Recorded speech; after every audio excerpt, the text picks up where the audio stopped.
Most people find it hard to serve Hashem because of the problems of exile. Now be honest with yourself right now, even though we're a big group, and you can raise your hand or not participate in my survey.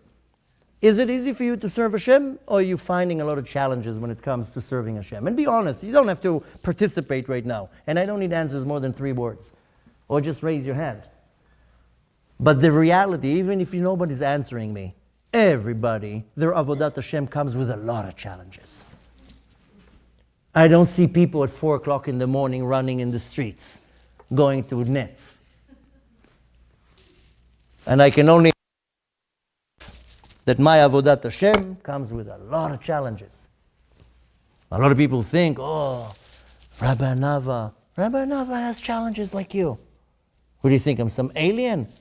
I'm a human being exactly like you. You have challenges, I have challenges too.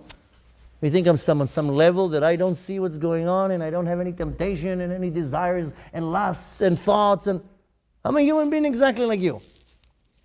I'm not excluding myself. I can tell you that my avodat Hashem comes with great pressure. Every little thing is a challenge. Every little thing I see how the Yetzer Hara is going bonkers, wild on me.